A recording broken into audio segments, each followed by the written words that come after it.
Welcome to the Business Bites Podcast, the podcast for busy entrepreneurs.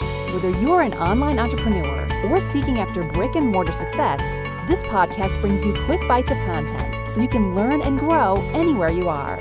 Now here's your host, Rachel Brainke. Hey guys, welcome to the Business Bites with Rachel Brainke. This is episode 31. We're going to be talking about LLCs and how to not pierce the corporate veil.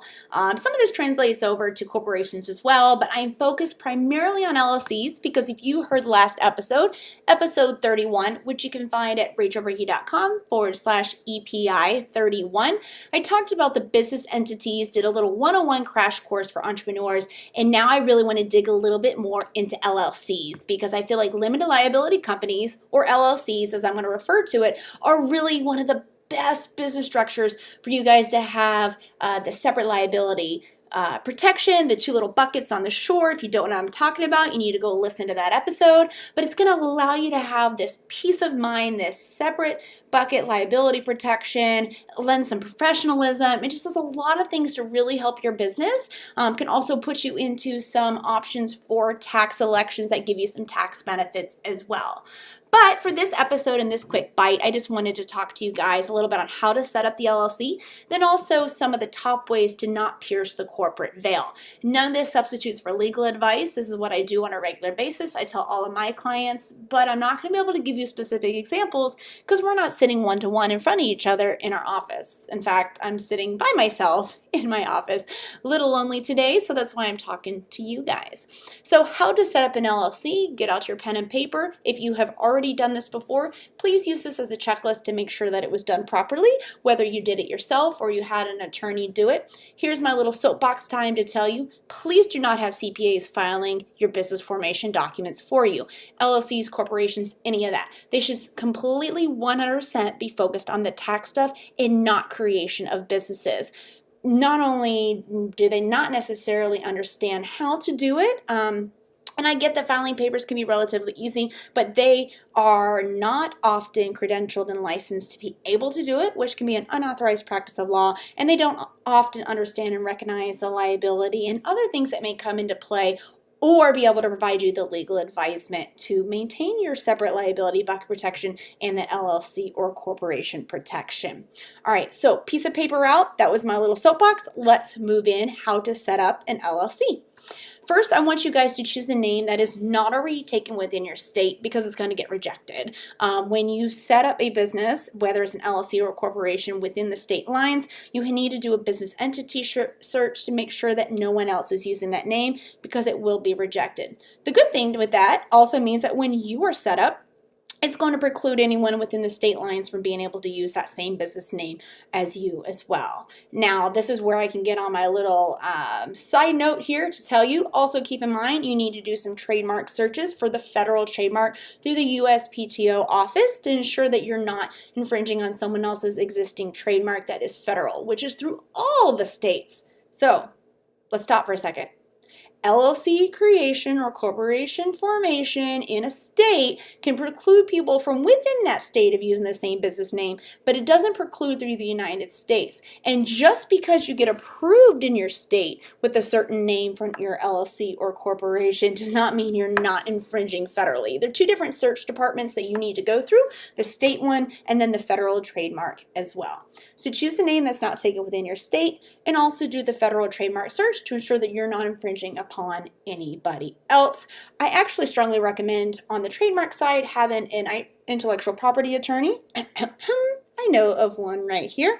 Or there are trademark search companies that are reputable that I'm happy to give you guys some recommendations on later on that you can have do these searches for you because they also know what to look for. It's not as simple as being ABC Photography or ABC Studios, and if they are substantially similar or a likelihood of confusion and a couple other things, you guys could be precluded from using it because you may end up infringing. So just keep in mind, you may want to consider when you're doing the trademark search before setting up and investing in the LLC stuff, even if you don't plan on trademarking your own business name, you want to keep yourself from infringing upon other people's business name.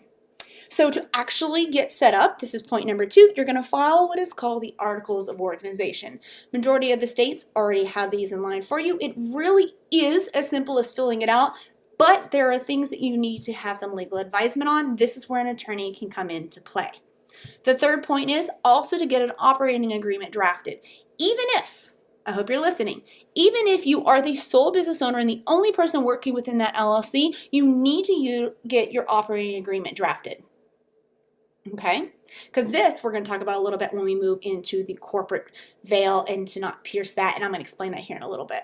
And then lastly, once you get your confirmation of your LLC all set up, the name wasn't taken, you're not infringing upon anyone else, you filed your articles of organization, you get your operating agreement in order, you get back a certificate of formation from the state, you want to go and update all your contracts, insurance policies, permits, and your licenses. Okay, so little crash course on how to set it up. So let's talk about the top ways to not do what is called piercing the corporate veil.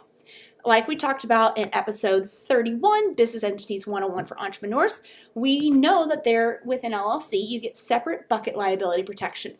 Personal assets are in one bucket, business assets are in another. However, you can do what is called piercing the corporate veil, which is essentially piercing through that one of those buckets into your personal assets and allow your personal assets to be touched by doing certain actions. This is extremely important as to why you don't want to do it yourself business formation or have a CPA do it for you that does not have the proper background or licensure because they're not able to advise you properly. You don't just get separate liability bracket protection merely from filing those articles of organization. You have to earn it. The government just doesn't want to take your money. I mean, of course, they want to take your money, but they want you to earn that liability protection status that you're receiving, okay?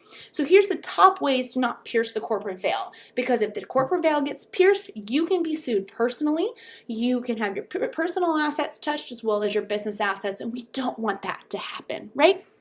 The first thing is always sign any documents for your entity. You can do your name, but make sure it says like Rachel Branke for the Branke Group LLC. Designate that you're signing for the entity. Make sure all of the legal documents have your entity name, whether you are signing as yourself or as the LLC, you want to make sure the LLC is designated on there all the time. They're going to ask for your personal signature because they want to know who the actual living, breathing human being is that signed it, but ensure that it designates that it's for that entity name. Use the regular entity name on legal documents. Some of you may be using DBAs or fictitious names or assumed names. That is okay. For example, I am the Branke Group LLC, and then one of my industry niche blogs is the Law Talk. It is a DBA of the Branke Group LLC. So the legal entity formation is the Branke Group LLC. That name is going to go on all of my legal documents. I could also put the Branke Group LLC, DBA, the Law Talk, but I don't want to just put the Law Talk on there. I want to designate that it is going to be connected to the Branke Group LLC. A really huge one, please listen to this. Please have separate bank accounts from your LLC, from your business, for your business stuff, from your personal stuff. Please have separate bank accounts. Please do not commingle your funds. Please make sure you put all monies from your payment processor into your business account and then pay yourself out of the business account. You know, everything needs to be clear cut. Treat it like a business because this is a business, even if you are the only entrepreneur that's working the business. On the same vein, ask all payments be made to the entity and not to you personally. So people will try to write things to Rachel Branke. I want them to write it to the Branke Group LLC. Make sure you check your commercial leases and contracts for personal guarantees. I see a lot of commercial leases that people just print off the internet, and they will give these to an LLC that's moving into a commercial space, and it has what is called a personal guarantee. It's essentially saying that I, as a representative of this LLC, since I'm a single member, I am going to personally guarantee that if the LLC fails to pay, that I'm going to be personally liable.